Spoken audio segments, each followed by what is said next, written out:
Well, welcome, Dr. Yvette. I'm so glad. You're one of my favorite people since we met a long time ago, and you've just reminded me of our meeting earlier when we were visiting and talking. And to our listeners, we've had such a good time visiting and talking, we had to stop to get to this podcast, didn't we? We sure did. It's a pleasure to be here. Thank you for inviting me. Thank you for being here. And today, we want to hear, you've done incredible things. If we just have talked about in your intro, you have done amazing things. But I don't want to talk about what you've accomplished from a leadership perspective. I want to talk about you as a leader today. Is that all right? Can we do that? Because we want to learn from you and from your experiences, and we want a personal view of Dr. Yvette Rice today. We want to hear your story, if you will. Well, let's go back then. You were, let's say, a child. Let's go. You're 6, 7, 8 years old.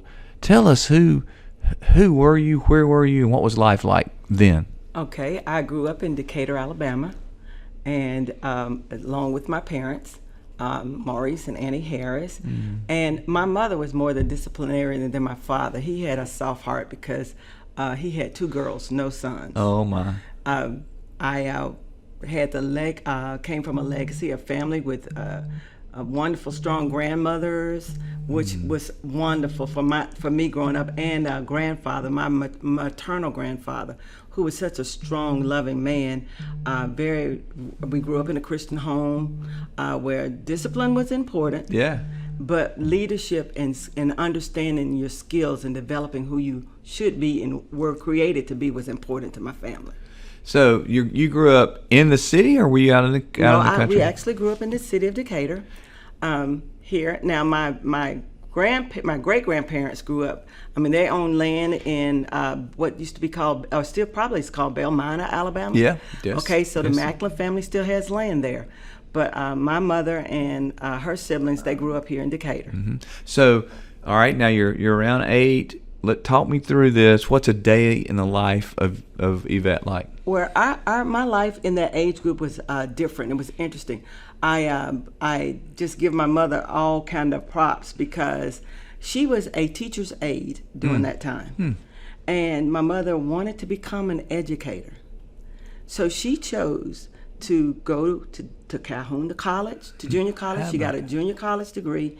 She left there and went to, back then it was Athens State, I'm thinking. Yeah. And then on to Alabama A&M. So she got her associate, a bachelor's, and a master's degree in education while still working and taking care of me and my sister.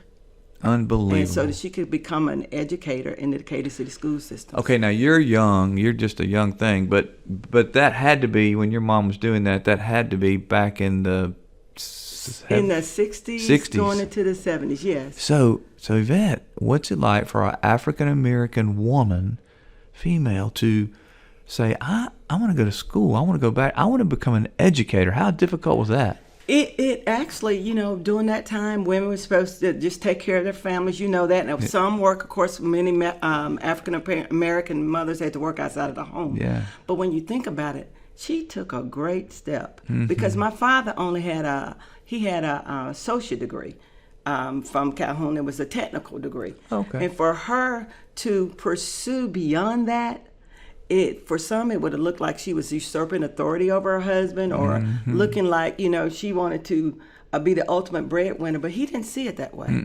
He was honored that she wanted to pursue that goal, and so he fully supported her. That meant, my sister and I had to learn how to do some things in our home at an early age so that my mother could go back to school. But it taught me perseverance and resiliency, because I know that could not have been easy for her. And to think about it, during that time, as an African-American woman in the classroom, even becoming an educator was really, during that time, it could have been challenging for her. And I remember her studying late at night and trying to make sure that everything was taken care of in our family, but at the same time making sure that she graduated with honors. She always wanted to graduate with honors. She was very smart. Wow. I think she even got to skip a grade when she was in elementary school, so she was very smart. And she felt like she married young right out of high school. My dad went to the military. And so there was a time when she was just trying to raise my older sister. with family support while my dad was in the military, but she always wanted to get a college degree. My grandmother did not have that privilege because of the segregation laws during that time. She could only go as far as the 7th grade. All right, my goodness. Well, your mom, it sounds like, more than even a desire, this was almost a calling for her to become an educator. It was. And that is so powerful. I remember, and I'm 60 years old. I remember in the 4th grade, so I was however old I was, a wonderful teacher who has impacted my life from that time to now. Because I think about her. She was a wonderful African-American teacher. Her name was Miss Vincent. I still remember her name. I remember her. You remember Miss Vincent? Yes. What a wonderful lady who taught me about strength and courage and trust and would tell me what I could do in terms of what I could be when I didn't have a clue. Those characteristics have a life impression that I carry with me to this day. So congratulations to Mom. That's amazing. Did she teach then? Did she go to teach? She taught. She retired from the Decatur City School System. Did she really? I still run into people who she either taught them or their grandchildren. Oh my goodness. And my mother does too when she has a chance to go out, and they tell what an impact she had on their lives. In fact, up until my mother started ailing physically, she still bought backpacks and school supplies for her neighborhood children. Oh my goodness! Wow. I have run into so many people who said you just don't realize what your mother did for me. And looking back, I realized my mother, she still is an educator. I remember sharing a message one time and teaching or speaking publicly, and afterwards she graded me on certain words that I used. You gotta love it. Gotta love it. I know, and I said I would never be in the teaching profession. I went to engineering and all of those things, but in the technical field, and here I am now in leadership or sharing. And I think it is because of the legacy that she left as an educator and the imprint that she put in my heart. She always wanted me and my sister to excel and achieve. And I think that came back from even her mother. Yeah. Watching my grandmother, my grandmother grew up, like I said, she only got a 7th grade education, but she was instrumental with a couple of other ladies in the city of Decatur, Alabama, to start the first African-American Girl Scout troop here. Really? Yes. What a legacy. What a legacy. So, I mean, all of these people, even at that young age, left an impression on my life that I think has guided me through everything that I've accomplished. Now, we've talked, and I know that this Yvette is your middle name. Yes. Is this the grandmother that you were named? No, that grandmother, the one I'm speaking of with the Girl Scout troop, her name is Eunice. Eunice Valentine. Okay. Now tell us about the other one. The other grandmother, Clotilde Harris, she raised my dad and his younger brother, Harold, as a divorcee. Now, back in that time, women did not divorce their husbands. That's right. They stayed good or bad, but she had to make a decision that was the best thing for her family. And so she moved back and lived with my great-grandmother, and my great-grandmother was Ellen at the time. She took care of my father and his brother. She worked 2 or 3 jobs, and she made sure that they were educated. And my uncle, Harold, actually graduated from Tuskegee Institute. Now, you got to think about this. That's in, the 60s? Yeah. He graduated in engineering. My goodness. He worked for NASA until he retired. Did he really? Yes. Wow. And so from that seed, that's where the engineering gene, I think, fell into the family, because that grandmother, Clotilde Harris, ended up with 4 granddaughters, no grandsons, and all 4 of us graduated from major universities in engineering. My goodness. In the late 70s or early 80s is really when we started to graduate. Did you look around in the classroom and go, I'm the only African American female here? It started out that way in many of the classes, but during that time, the university that I went to actually had started a program trying to encourage more females to become engineers. Okay. So they actually set up a dormitory floor where it was all female engineering students. Wow. And that was in the 80s. That was in the late 70s, early 80s. That's amazing.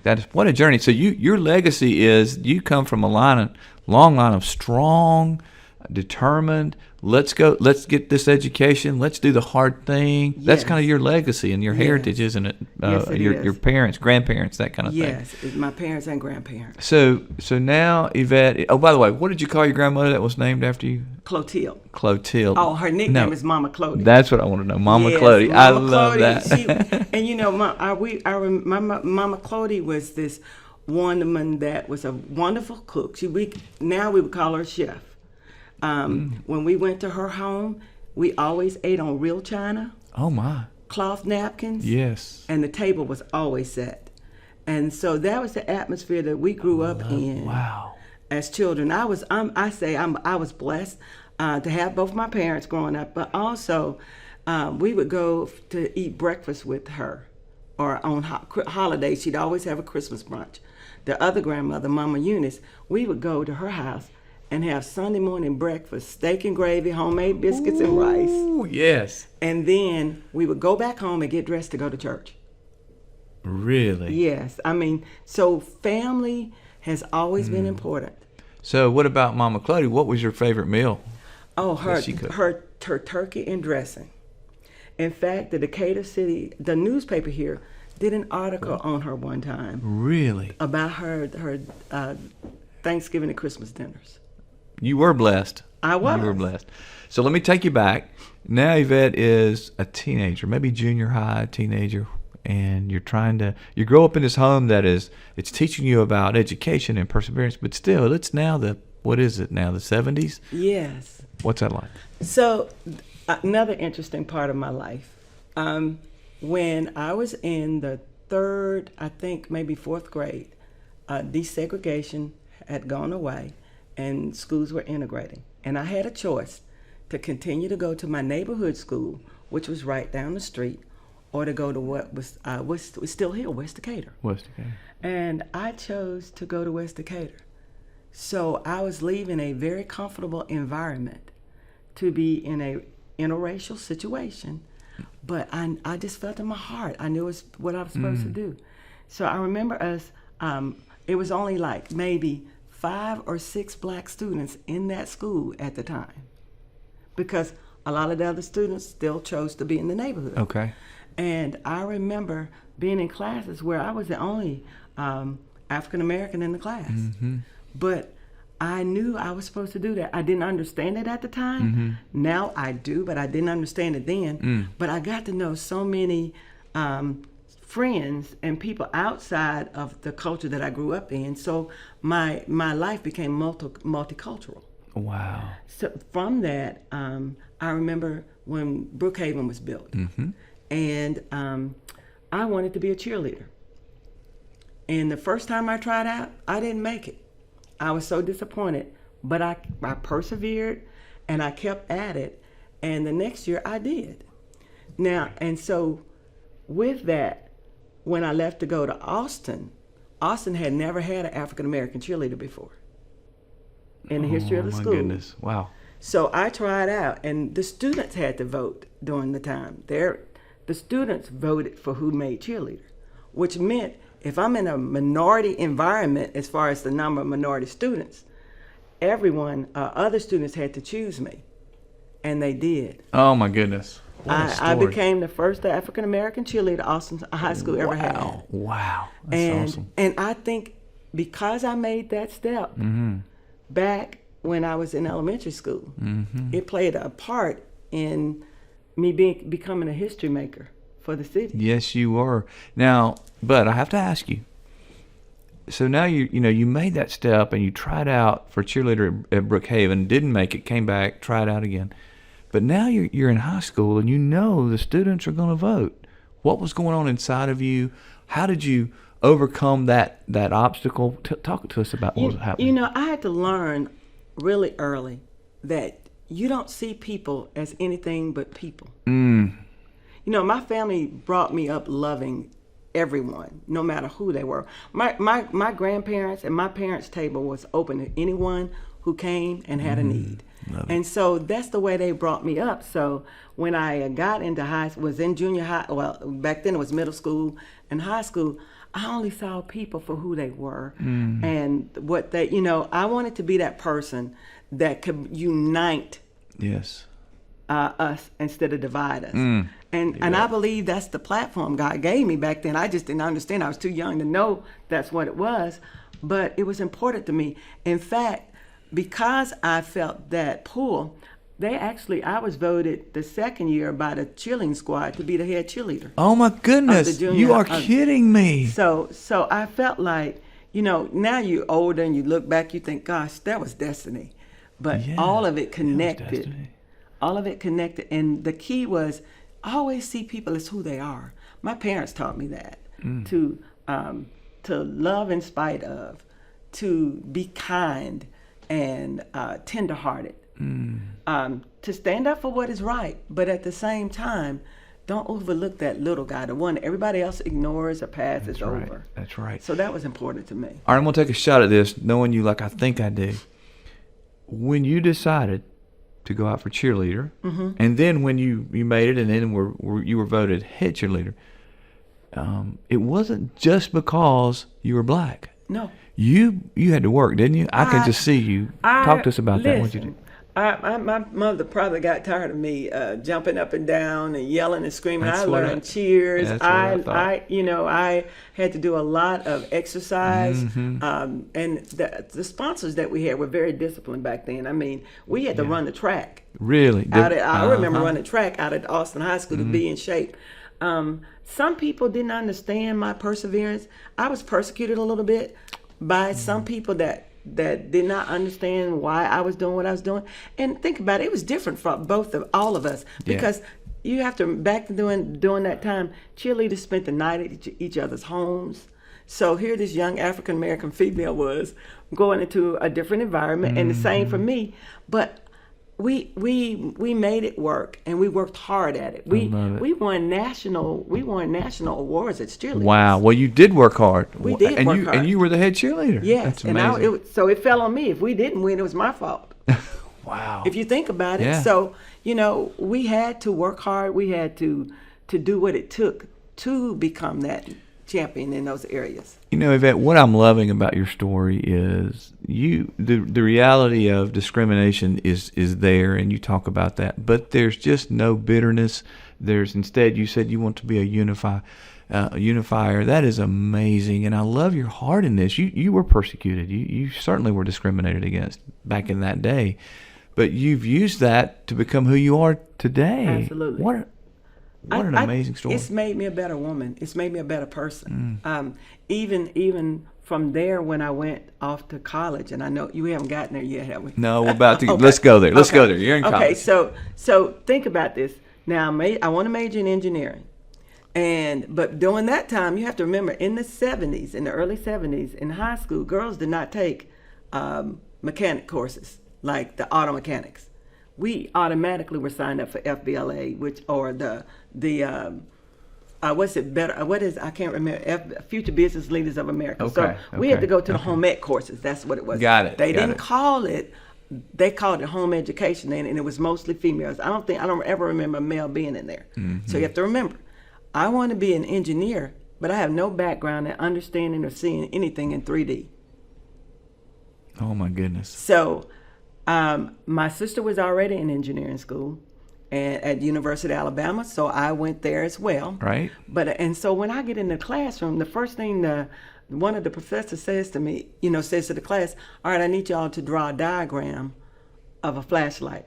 He was not talking about the outer shell, and I knew that. But I had no background, remember? I didn't get a chance to take those auto mechanic courses or anything related to engineering. All right. So while everybody else was doing the electrical diagram, I drew a shell of that flashlight, and I got up and I went and dropped that class. You said, I'm out. Thank you. Yes. I'm done. And then I realized I had that support of those women, those other young women in that dorm on that floor. We were staying in Tutwiler. It's a well-known dormitory. Yeah. And we were on the 14th floor, and it was established for us. And I began to meet other females in engineering and other black females in engineering, along with my sister. And they said, you cannot quit. I love it. Don't let this deter you from doing what you need to do. You can do this. Because in high school, I aced everything. I was an A student. I mean, A, some B's, but right. I was not the valedictorian, but I was a good student. Yeah. But I didn't have to, I knew it and I could get it, but I didn't have to dig like I had to start digging. Yeah, this was different. It was very different. And then you got to remember culture. This is Alabama football. Oh, my. Bear Bryant was the head coach. Wow.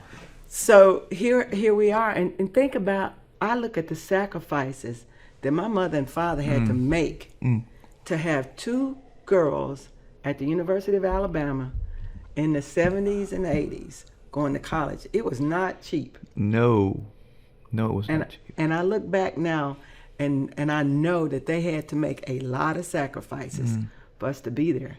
Especially thinking about my mother my mother and dad had just paid for her to get her degree. Right. But they made that sacrifice for me and my sister Gloria to do the same thing.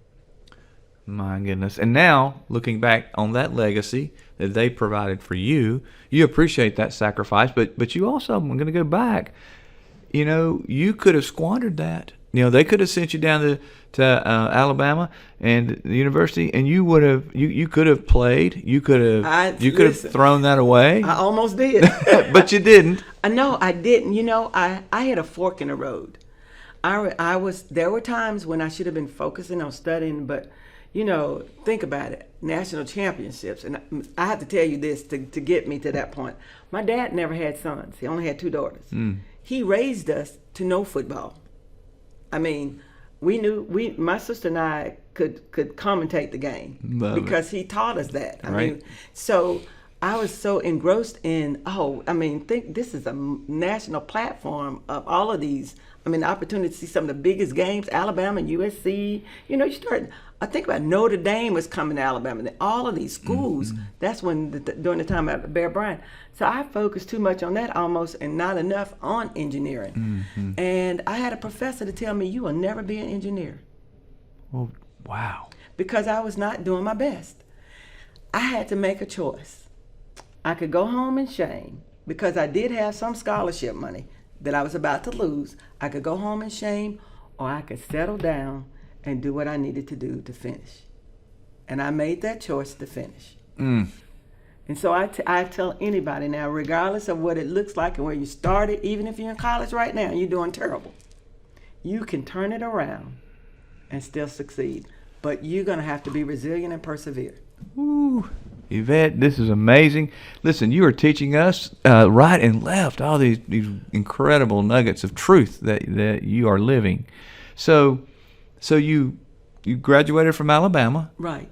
And where did you meet your husband? Actually, this is funny. We grew up in the same church. Oh my goodness! In Decatur, Alabama. Yeah. Now, mind you, I majored in petroleum engineering, so my idea was to be in Louisiana, somewhere in somewhere in New Orleans. In Louisiana or Texas. Yeah. On an oil rig somewhere. I had it all figured out. I love that thought of, and people going, you're nuts, you're a woman. Why do you want to go work on an oil platform? But that's what I wanted to do. When I graduated in 1982, the oil industry bottomed out. Okay. Yes. So I even met a gentleman one time, and we laughed about it. We said God had the oil industry crash to make us go back to our hometown. I do remember that. Because I would have never come back to Decatur. Yeah. I would have gone somewhere else. But that wasn't God's plan for me. And what we have to understand, even though we go through things to get places, like an education or whatever, it's the ultimate, it falls back on, what is my purpose? That's right. That's so good. What is my purpose? And every experience we have has something to do with your purpose, whether you accept it or not. It does. Ooh, that's rich. So I came home, couldn't find a job in petroleum engineering. I tried. Right. So I decided, okay, I started going back to our church. My husband had graduated from college, and he had come back to Decatur. And oddly enough, he became the first African-American juvenile probation officer in Morgan County. My goodness. So he ended up landing back here in Decatur. He didn't want to move back to Decatur either, but that was his plan. God's plan for him. Didn't know it. So we just kind of, I ended up, decided I was going to double major and go back and get a mechanical engineering degree. So I was at UAH. Ran into a gentleman. He said, "You already have an engineering degree." I said, "Sure." He said, "Well, the government's looking for female engineers." He said, "You should apply." I did. So I landed back here in Decatur. And I moved to Huntsville, but I kept going to the same church. And I heard my husband liked me. Oh, okay. But he finally got the nerve to ask me out. And my husband's name is Sam Rice. And he finally asked me out, and I knew I was going to marry him the first time we went out. Oh, my goodness. You knew it. I just knew he was going to be my husband. Oh, wow. You had that insight when you went out with him. This is my one. This is him. I did. And the rest is history. Now, tell us this, because I have another question I want to ask you before we have to close out, because your story is amazing, and I could talk to you all day. But now tell us about, do you and Sam have children? Do you not? We need to know that. Yes, we have. We've been married over 35 years. We have a son and a daughter. Samuel Christopher is our son. He's the youngest. Our daughter is Charnay Yvette. I blessed her with my middle name. I love it. And they're both engineers. My goodness. And the funny story is my daughter graduated from Auburn. Well, how about that? You've got a blended family. I do. I knew you were a smart lady sending that girl. No, I'm playing. That's awesome. Yeah. Listen, I know you're an Auburn. You're an Auburn man, and she is an Auburn woman. And she actually majored in actuarial science. Oh, my. And at Auburn. And then she decided she wanted to go into more of the technical field. So she went and got a systems engineering degree, a master's in systems engineering from Alabama A&M. Good for her. Yep. And our son, because I had a connection way back at Alabama, my best friend ended up marrying E.J. Jr., who played at Alabama. And so he was coaching at Central State in Ohio at the time. And my son ended up going to Central State, playing football for E.J. Jr., and he got an engineering degree while he was there. My goodness. Now, is he back in the area? He is back. He lives in Madison, married with two. I have two beautiful granddaughters through our son, Christopher. Goodness gracious. That is beautiful. And Yvette, we may just have to, I was just thinking, Robin over here is our producer. We may have to have a part 2, because we this has been so fun. We just got you up to just the married part. We got so much more to talk about. But I do want to ask you this before I let you go, and we'll talk about coming back and doing some more. But I want you to think about, you have given your life now, your life work to developing leaders and helping women in STEM areas to lead. Because you are passionate about that and do a tremendous job. So I just have to ask you this question. As you think about these young leaders coming up, male, female, young leaders, aspiring leaders, give us some things that you would say, hey, this is what you need to know. Let me just give you some wisdom. What would you say to them as they're coming up in their careers? If you don't mind, I have an acronym that I like to share. I'd love it. Okay. It is, my phone does not want to cooperate with me, but it's about gravity is what I call it. Because as a leader, all of us have to understand the importance of pulling people together as a team. That's why I call it gravity. I love that. So real leaders have to understand that group interaction and engagement is important. If you're going to lead anyone or become a strong leader, you have to understand that the main thing about success as a leader is bringing people together and interaction. So true. So group interaction, if you see someone sitting amongst your group and they're quiet and it looks like they never have anything to say, something is wrong there, and you need to find out why they haven't been given a voice. That's so good. Why have they not been given a voice? Right, I love it. because obviously you brought them on your team for a reason. They have something to bring to the table. But for some reason, they're not exercising their voice. Love it. So find out why. and let them know that what they have to say matters and that it counts. I love it. So that acronym is the acronym GRAVITY? Yes. And talk about that a little bit more. So the R is regard. That's what I want to hear. Regarding. You want to have regards for everyone, whether you disagree with them or not. You should extend some kind of regard for who they are, who they were created to be. And then A, I always say, ask the right questions. So good. Yeah. You know, we ask so many questions that are irrelevant. You know, I love sitting down with you because you always ask the right questions. You pull out what's in someone. That was the first thing I noticed about you when we met, was you always seem very interested in what someone has to say, and you always ask the right questions. That is a sign of a really good leader. Thank you so much. And then V is value. Value the contributions that everyone makes, whether it's small or major. It all has to fit a puzzle. You know, some pieces are more significant than others when it comes to the puzzle. But when you put it all together, you have the big picture. Yes, that's right. So value everyone's input, and then I say, be intentional. Yes. To serve your team. Because we're servant leaders, aren't we? That's right. Be intentional. So many times we're intentional about what we want in ourselves, but how many times are we intentional about serving others? That's so good. And then T, tone. Tone down to avoid confusion and disruption. That's so good. You know, so many times we want to be heard. Yeah. But if we would tone it down, we could hear all sides of the conversation and get to the ultimate goal. Wow. What wisdom. And then the last thing is why. Every one of us, you and I, every one of us can make a difference. You are singing my song and speaking my language. All right. Yvette, go through it one more time and give us that GRAVITY acronym. Okay, GRAVITY. Group interaction, G. R, regards for everyone. A, ask the right questions. V, value the contribution that everyone brings to the table.